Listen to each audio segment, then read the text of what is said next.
और बच्चों कैसे हो? आज हम करने वाले हैं एग्जाम्पलर के क्लास 12 के चैप्टर नंबर 2 के पहले 10 एग्जाम्पल्स और देखते हैं कितनी जल्दी होते हैं एग्जाम्पलर, जिसको सब मुश्किल बोलते हैं, कि उसके 10 क्वेश्चन हम कितनी जल्दी कर सकते हैं। तो अभी मैं यहाँ पर 1 मार्क के पॉइंट ऑफ व्यू से ही देख रहा हूँ कि 1 मार्क के पॉइंट ऑफ व्यू से अगर ऐसे क्वेश्चंस आते हैं तो हम कितनी जल्दी जल्दी उनको अटेम्प्ट कर सकते हैं और पेपर में आप किस तरह से करेंगे। ठीक है, तो सबसे पहले फर्स्ट क्वेश्चन पर आते हैं। Find the principal value of cos inverse x for x is equal to √3/2। तो हमने देखा कि x इज इक्वल टू √3/2 है और cos इनवर्स x है, मतलब हमने cos इनवर्स √3/2 निकालना है। जस्ट वी हैव टू सी कि cos की वैल्यू √3/2 कब होती है? वो होती है 60 डिग्री पर, मतलब कि π/3। अब ये ध्यान रखना कि क्या ये π/3 बिलोंग कर रहा है किसको? cos इनवर्स x के प्रिंसिपल ब्रांच को। तो यस कि π/3 जो है वो बिलोंग कर रहा है 0 से π क्लोज इंटरवल्स में, इसलिए यही हमारा आंसर होगा। तो मैंने आपको तरीका समझाया कैसे सोचना है, लेकिन आप पेपर में जल्दी से ही लिखोगे कि cos inverse x for x is equal to √3/2 होता है π/3। सेकेंड क्वेश्चन पर आते हैं। ये फर्स्ट क्वेश्चन था। Second question, tan inverse sine minus π/2। अब देखो साइन की वैल्यू माइनस π/2 कब होती है? अब थोड़ा सा स्पीड से करेंगे। साइन की वैल्यू π/2 होती है 1 पर, यहां पर है -1, तो ये क्या हो जाएगा? tan inverse -1। अब tan की वैल्यू 1 कब होती है? π/4 पर, तो ये हो गया माइनस का π/4 और माइनस π/4 tan इनवर्स की ब्रांच में भी आता है, तो इसीलिए ये आंसर है। थर्ड क्वेश्चन पर आते हैं। tan inverse tan 9π/8। मैंने बच्चों को बताया हुआ है कि आप इसको सॉल्व कर लो साइड पे। जब आप 90 इंटू 180 डिवाइडेड बाई 8 करेंगे तो ये 202.5 आएगा, मतलब 180 प्लस 22.5।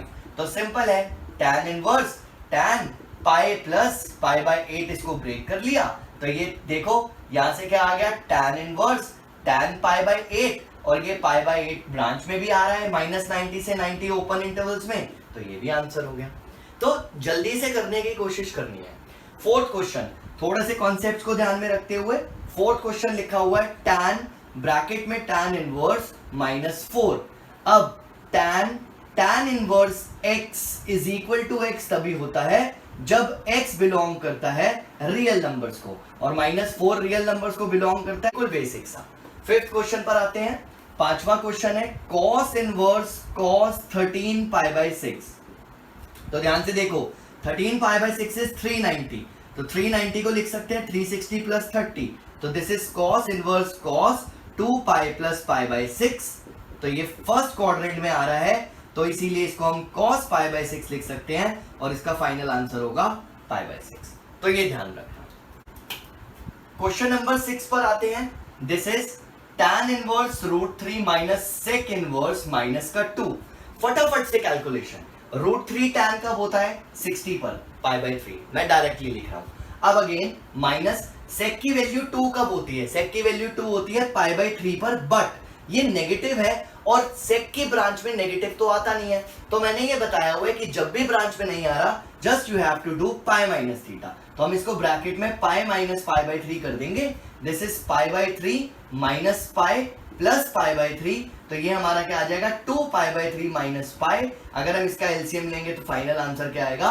माइनस का π/3। तो इसी तरह से जल्दी जल्दी करने की कोशिश करनी है जब एक नंबर में क्वेश्चन। सेवेंथ क्वेश्चन पर आते हैं। This is sine inverse cos sine inverse √3/2। इस तरह से हमें ये क्वेश्चन दिया हुआ है। फिर से देखो, साइन इनवर्स √3/2 कब होता है? 60 पर, तो this is sine inverse cos 60 is equal to cos 60 की वैल्यू होती है 1/2, दिस इज 1/2। तो साइन इनवर्स 1/2 कब होता है? 30 पर, तो π/6 आंसर। क्वेश्चन नंबर 8 पर आते हैं। देखो इसमें लिखा है प्रूव दैट tan ब्रैकेट में cot inverse x is equal to cot bracket में tan इनवर्स x, ये लिखा हुआ है। अब जरा ध्यान से देखना, हम लेट करते हैं cot इनवर्स x को थीटा, तो x की वैल्यू कितनी हो गई? cot theta. x की वैल्यू हो गई cot थीटा और हम x को लिख सकते हैं tan 90 माइनस थीटा। जरा ध्यान से देखना, अब अगर मैं RHS को लेकर चलूं, RHS which is cot tan inverse x, तो मैं ऐसे लिख सकता हूं cot tan इनवर्स x की जगह पर tan 90 माइनस थीटा। ठीक है, ये ध्यान रखना। अब मैंने क्या किया यहाँ पर, कॉट, देखो ये हमारा बचेगा π/2 माइनस थीटा, और कॉट 90 माइनस थीटा क्या होता है, टैन थीटा, और थीटा हमने किसको लेट किया था, कॉट इनवर्स एक्स को, तो ये आ गया cot inverse X is equal to LHS। थोड़ा सा लेंदी लेकिन इंपॉर्टेंट क्वेश्चन, तो ध्यान रखना कि यहां पर हमें अगर प्रूव करने के लिए आ रहा है तो हमारे को प्रॉपर इस तरीके से शो करके दिखाना पड़ेगा, ठीक है। 9th क्वेश्चन पर आते हैं, विच इज सेक ब्रैकेट में tan इनवर्स y/2। तो अब जरा देखो, मैंने एक शॉर्टकट बताया हुआ है, एक साइड पे ट्राइंगल बनाओ, tan को बदल लो, tan inverse y/2 is equal to sec inverse, tan होता है p/b, तो ये हो जाएगा √y² प्लस 4।